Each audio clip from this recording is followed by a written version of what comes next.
Today I'm going to talk a little bit about team building in organizations and why it's really vital to help the organization grow. I'll go over what team building is, some of the benefits that there are, types of team building activities, and they will go through some examples here in this presentation. First of all, what is team building? Really, team building is just about bringing the individual into the group. It's about helping everyone to work together and build a better camaraderie and making them into a team that will become each person is a well-working part of that team. In her article, What is Team Building?, Susan Heathfield said that team building can include the daily interactions, and it can also include and involve structured activities.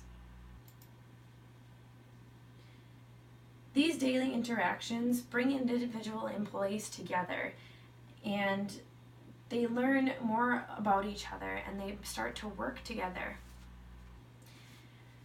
While there are individual positions within organizations, many occupations include those individual positions working together as a team, whether it be on a certain project or on the overall thing that they might be working on. A lot of companies will require you to work within a team, and that might just be the people in your cubicle, the people next to you, or even people on different levels. By creating a strong bond within these teams and through team building activities, they can work together and become more efficient and produce and become interdependent on each other and working efficiently together. There are many benefits of team building, but I've just listed a few here, and I think these are the most important. Even in my experience through being a camp counselor or going on mission trips and things like that, there's all sorts of team building, and they were always a really good source of positive energy. Team members work together in different activities, and these activities bring together the members of the groups and the teams. And when companies make these activities part of their everyday work, and it's not just a one and done, oh, we did this activity and we're never going to do it again thing, then it can have that benefit of positive energy. The morale is higher, people are more excited to come to work, and when they know each other, and that energy just increases. And that helps them to be that efficient worker and do quality work. Team building can also help increase the communication within teams. In a 2012 Account Temps survey, 41% of CFOs said that one of their biggest mistakes in managing their employees was that there wasn't a lot of communication from management to employees. And that can really hurt a team. But through team building, then that gap can sort of be bridged, because the management works together with the employees in these team building activities, and that helps them to become more dependent on each other and really understand and communicate better when they get that chance to work together in a different setting than the office. Team building also helps to make people more comfortable with each other, which helps them communicate better, because they can understand what makes a person tick, or what kind of things they're interested in, or what things they're really good at and what things they thrive at in work settings or activity settings. Participation also can increase in the work when the team members see how much they need each other and how much they rely on another person, and vice versa, because really the work that they're doing can sometimes depend on one person getting in one part of the work and the other person getting in the other part, and it really helps them to depend on each other and know that that other person is going to have their back. And when they know that they're participating, then they can also participate too. It also helps to improve and strengthen relationships within the team. members of the team can learn more about each other, and they work together, and as they learn about each other, they become more understanding to different things, like I stated before, like how one person might be a leader where the other person might just want to take notes, and they kind of bounce that off and they use that to their advantage and strive. There are lots of different types of team building activities, and I've listed a few here. One of my favorites is pen and paper activities because, one, they are cost efficient because they're free, and two, they're really easy to start off with because when you're starting with a new team or a new team mixing with an old team or different types of members and management, it's really nice to start with something that is kind of pen and paper and it's really easy and you can just do it like that. One of my favorite activities is an acrostic, or a name acrostic.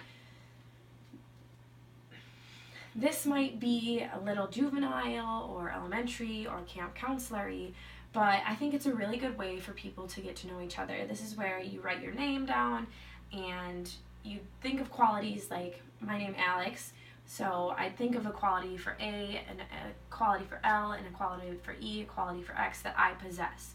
And this is a good way to see or even, not even just qualities, it could be some of my favorite things to do, or what I think about, or what my favorite things are. And this can help people learn about each other and learn what the other person thinks about themselves and things like that. Another pen and paper one that's really good is affirmations. This is for like a well-known team, a team that's really worked together, and this can be a quick one that helps to bring that morale up when it's kind of low, or when people are really getting frustrated with not getting things done or feeling like they're inadequate.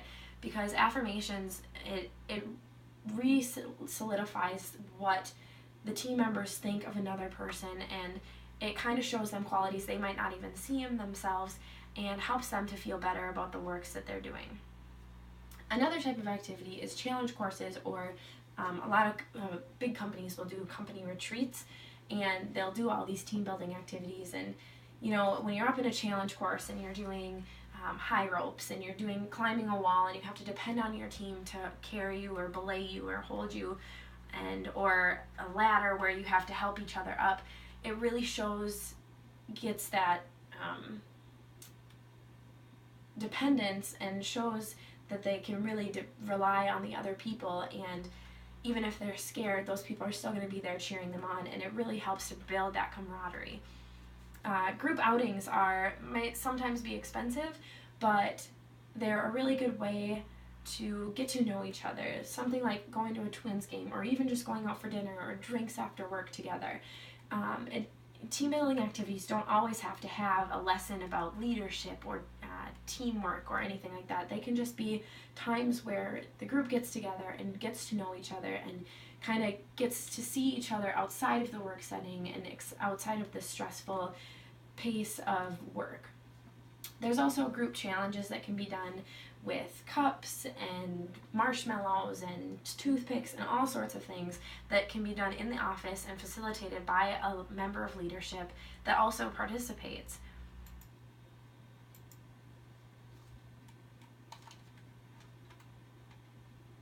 Sorry, technical difficulties.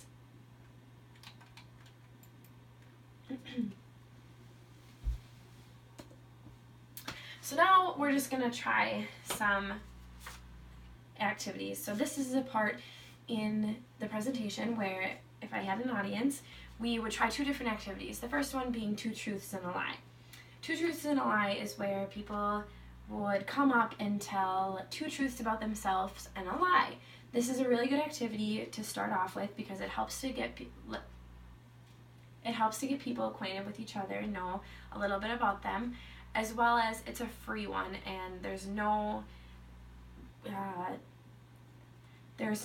supplies needed for it. So this helps to really get to know one another and something special about that person. The next activity would be the toothpick and marshmallow activity, which is one of my favorites. So the low cost of a box of toothpicks and little mini marshmallows And in teams, the groups would have to build the tallest tower they can using only the marshmallows and toothpicks. And this really helps to create teamwork and dependence, and it shows who's the leaders and who's the followers and what each person can kind of do and how they can make their voices heard. So thank you. I hope this has been a really good presentation about how team building can really benefit and help organizations to become better.